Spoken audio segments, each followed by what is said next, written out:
بسم اللہ الرحمن الرحیم۔ السلام علیکم ورحمۃ اللہ وبرکاتہ۔ امید کرتا ہوں آپ سب لوگ خیر و عافیت سے ہوں گے۔ آج کی اس ویڈیو میں ہم صدقہ فطر کے بارے میں جانیں گے کہ صدقہ فطر کن کن لوگوں پر واجب ہوتا ہے، کون لوگ اس کے مستحقین ہیں، صدقہ فطر کب ادا کیا جائے گا، اور حدیث مبارکہ کے اندر صدقہ فطر کے بارے میں کیا بیان کیا گیا۔ تو اگر آپ اس معلومات کو مکمل طور پر دیکھنا چاہتے ہیں تو ہماری اس ویڈیو کو مکمل دیکھیے اور آخر تک ہمارے ساتھ بنے رہیے۔ صدقہ فطر کو فطرانہ بھی کہا جاتا ہے اور یہ ہر اس مسلمان پر واجب ہوتا ہے جو صاحب نصاب ہو۔ یہ صدقہ رمضان کے آخر میں عید الفطر کی نماز سے پہلے ادا کیا جاتا ہے تاکہ جو اس کے مستحقین ہیں وہ بھی ہمارے ساتھ عید کی خوشیوں کے اندر شامل ہو سکیں۔ حضرت عبداللہ بن عمر رضی اللہ تعالی عنہما سے روایت ہے کہ حضور صلی اللہ تعالی علیہ وآلہ وسلم نے صدقہ فطر ہر مسلمان، غلام، آزاد، مرد و عورت اور چھوٹے بڑے پر اس کو لازم قرار دیا ہے۔ صدقہ فطر کوئی عام صدقہ نہیں بلکہ فرض کے قریب ہے، اور اس کا ایک مقصد یہ ہے کہ رمضان کے روزوں میں ہونے والی کوتاہیوں کو مٹا دے۔ رسول اللہ صلی اللہ تعالی علیہ وآلہ وسلم نے ارشاد فرمایا کہ یہ روزے دار کے لیے روزے کی لغویات اور گناہوں سے پاکیزگی ہے اور محتاجوں کے لیے کھانے کا انتظام ہے۔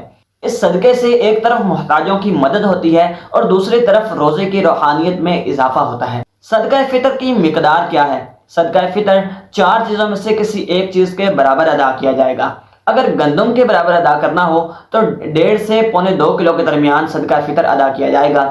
اگر کشمش، جو یا کھجور کے برابر ادا کرنا ہو تو اس کو 3.5 کلو کے برابر ادا کیا جائے گا۔ آج کے دور میں صدقہ فطر عمومی طور پر نقدی میں ادا کیا جاتا ہے اور اس کی قیمت ہر سال کے مارکیٹ ریٹ کے مطابق طے کی جاتی ہے، اور 2025 کے اندر گندم کے مطابق اس کی قیمت 240 روپے طے کی گئی ہے۔ صدقہ فطر کن لوگوں کو ادا کیا جا سکتا ہے؟ صدقہ فطر ہر اس شخص کو ادا کیا جا سکتا ہے جو کہ زکوٰۃ کا مستحق ہو، یعنی کہ غریب لوگ، وہ غریب جو اپنی بنیادی ضروریات کو پورا نہ کر سکتا ہو۔ اس کے علاوہ یتیم بچے، بیوہ اور مدرسے کے وہ طالب علم جو کہ دین کی تعلیم حاصل کرتے ہوں، ان کے پاس رہائش کے اور کھانے کے وسائل نہ ہوں اور نہ ہی تعلیم کے وسائل ہوں۔ مقروض افراد جو قرض کے بوجھ تلے دبا ہوا ہو اور اس کے پاس قرض ادا کرنے کی استطاعت نہ ہو۔ اس کے علاوہ ایسا مسافر جو سفر کی مشکلات سے دوچار ہو لیکن اس کے پاس سفر کے اخراجات پورے کرنے کے لیے کچھ بھی نہ ہو۔ صدقہ فطر کن کن کو نہیں دیا جا سکتا؟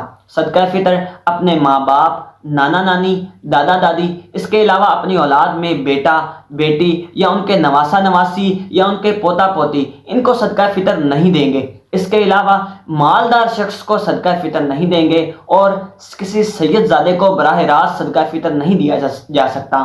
ہاں، مگر بیت المال کے ذریعے سید کو صدقہ فطر دیا جا سکتا ہے۔ صدقہ فطر پہلے کس کو دینا افضل ہے؟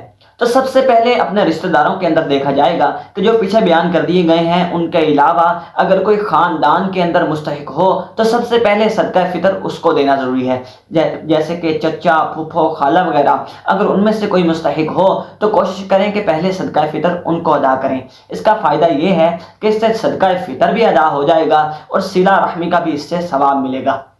آپ کے خاندان کے اندر کوئی صدقہ فطر کا مستحق نہ ہو تو اس کے بعد پڑوسیوں کے اندر دیکھا جائے گا، کیونکہ اسلام کے اندر پڑوسیوں کے بہت سے حقوق بیان کیے گئے ہیں۔ اس وجہ سے سب سے پہلے اس کے بعد پڑوسیوں میں دیکھا جائے گا کہ اگر آپ کے پڑوسیوں کے اندر کوئی صدقہ فطر کا مستحق ہو تو اس کو صدقہ فطر پہلے ادا کریں۔ اگر آپ کے پڑوسیوں میں سے کوئی اس کا مستحق نہ ملے تو پھر مدرسے کے ضرورت مند طلبہ اور علماء میں سے کسی کو دیکھا جائے گا کہ اگر وہاں آپ کو کوئی ضرورت مند ملے تو ان کو صدقہ فطر ادا کریں۔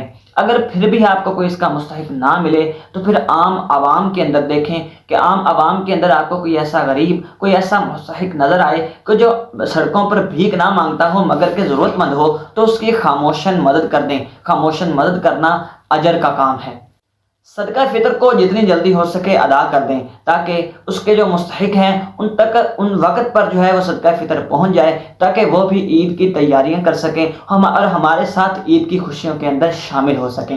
امید کرتا ہوں کہ آپ نے اس ویڈیو سے کافی کچھ سیکھا ہوگا۔ اللہ پاک سے دعا ہے کہ جو کچھ سنا اس پر عمل کرنے کی توفیق عطا فرمائے اور اس کو آگے پہنچانے کی توفیق عطا فرمائے۔